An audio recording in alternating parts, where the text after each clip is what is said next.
वायदा में जो सबसे ज्यादा चढ़ने वाला शेयर है ना, प्रतिशत के लिहाज से अगर आप देखिए तो वो है वोडाफोन आइडिया।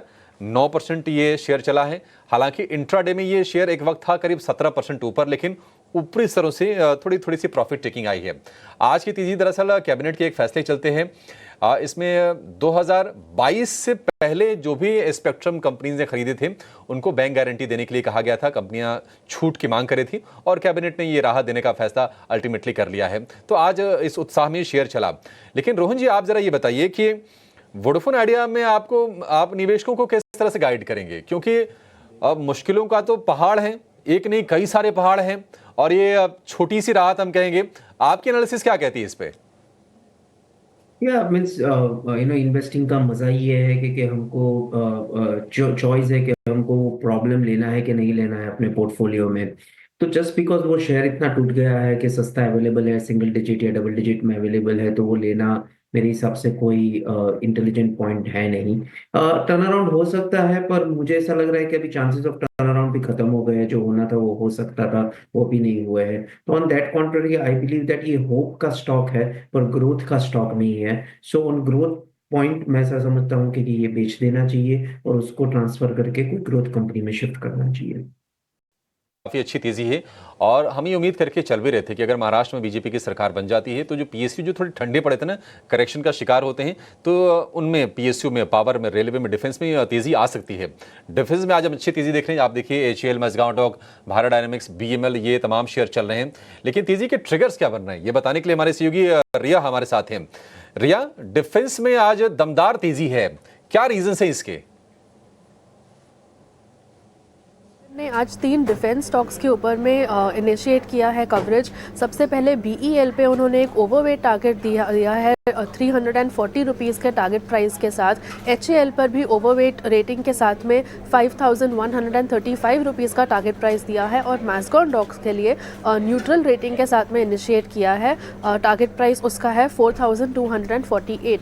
अब जेपी मॉर्गन ने कहा है कि आगे जाके डिफेंस कंपनीज के लिए स्ट्रक्चरल ग्रोथ के लिए एक काफ़ी लंबा रनवे दिखाई दे रहा है, और जो रीसेंट स्टॉक प्राइस में हमें करेक्शन दिखाई दी है वो एक बाइंग अपॉर्चुनिटी हो सकती है।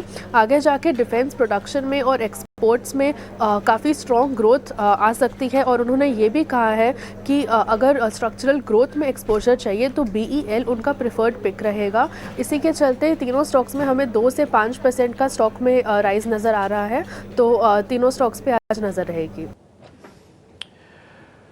ठीक है, तो तीनों स्टॉक्स पे आप बता रहे हैं और साथ ही लक्ष्य भी बता रहे हैं। लक्ष्य आज आपको स्क्रीन पर आपके नोटिस भी हो रहा होगा, और 5000 से ऊपर के टारगेट वापस हिंदुस्तान एरोनॉटिकल्स पे दिख रहे होंगे। रोहन हमारे साथ हैं। रोहन, आज मैं सुबह ना एक फंड मैनेजर से बातचीत कर रहा था। वो ये कह रहे, मैंने उनसे सरकारी कंपनीज़ के बारे में पूछा, तो उन्होंने कहा कि सरकारी कंपनीज़ में खासकर डिफेंस वाली कंपनीज़ को आप भाव और बैलेंस शीट दोनों के हिसाब से देखो। सरकार ने बैलेंस शीट के तौर पर उनको 25 साल का रोड मैप दिया है, और भाव के हिसाब से ये बात सच है कि जो 5 साल का रिटर्न मिलना चाहिए था वो 1-1.5 साल में मिल गया।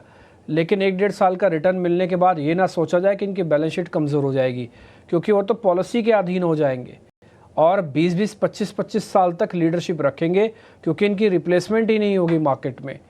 ये बात कितनी ठीक है कि पोर्टफोलियो में इन कंपनीज़ को भर के रखना चाहिए और फिर वैल्यूएशन की ज़्यादा चिंता ना करें, ये ओवर द टाइम अपने आप ही ठीक हो जाएंगी।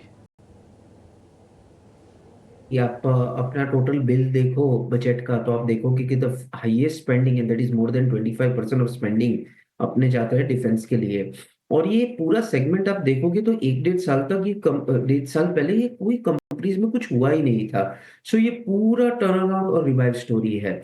और जो आपने फंड मैनेजर की बात की उसकी काफी हद तक मैं I agree to the point कि एक रिप्लेसमेंट वैल्यू है ही नहीं। जो कंपनी बीएमएल करती है, जो कंपनी बसगांव डॉक करती है, या जो कंपनी दूसरी कंपनी करती है, वो बहुत इंटरनली वेरी डिफरेंट थिंग्स कर रही है। तो पोर्टफोलियो में होना बहुत जरूरी है। हम बीएमएल पे बहुत बुलिश है, हमारा पोर्टफोलियो में भी है। और हम देख रहे हैं कि कौन कौन सी कंपनी है जो 40% तक टूट गई है, जहां पे वैल्यू दिख रही है। सो 100% दैट अगर पीएसयू का नाम है तो वहां पे defence should be in the portfolio. GAIL और एमजीएल और आईजीएल वगैरह सब टूटे थे, आपको पता ना, सस्ती गैस के चक्कर में। अब आप इनकी वैल्यूएशन, इनके बिजनेस से सेटिस्फाइड हो?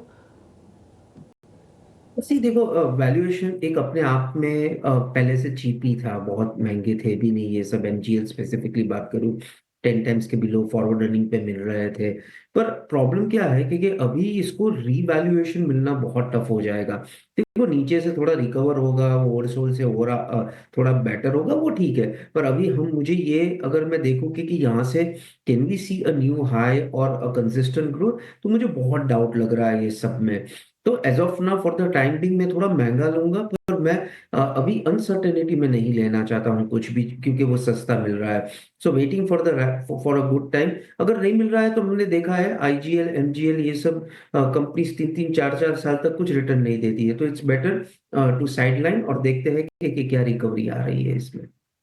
रिलायंस इंडस्ट्रीज, दो क्वेश्चन है। पहला रोल ओवर का, दूसरा क्वेश्चन आज की क्लोजिंग को कैसे देखते हो आप?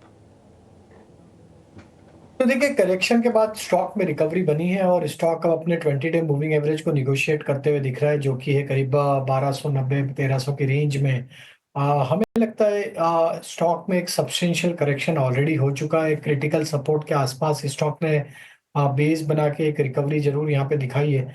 1310-1315 के लेवल को क्रॉस करना काफी इंपॉर्टेंट रहेगा। अगर ये लेवल क्रॉस होते हैं तो यहाँ पे शॉर्ट कवरिंग बनते हुए दिखेगी। देन स्टॉक में 1360 तक की अपसाइड भी आते हुए दिखेगी। अब यहाँ पे हमें लगता है कि जिस तरीके से स्टॉक स्पेसिफिक और ब्रॉडर मार्केट में एक रिकवरी का ट्रेंड बन रहा है, शॉर्ट कवरिंग यहाँ पे प्ले आउट होते हुए दिख रही, तो यहाँ पे 1185 ये स्टॉप लॉस के साथ, सॉरी 1285 ये स्टॉप लॉस के साथ पोजीशन होल्ड रखें।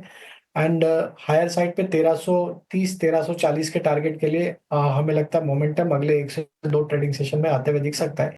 तो रिलायंस यहाँ पे एक कंट्रीब्यूशन जरूर दिखाता हुआ दिखेगा निफ्टी को, यहाँ पे फर्दर स्ट्रेंथ गेन करने के लिए। ठीक है।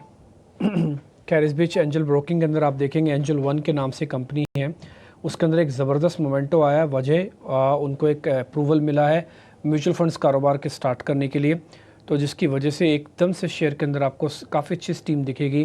4.5% ये हाई के साथ ऑलमोस्ट डेज हाई पे भी आ चुका है। ये खबर अभी भी मार्केट्स के अंदर आई तो मार्केट का रिएक्शन भी मिला है। धोनी, एक बार ज़रा चेक कर लेना चार्ट।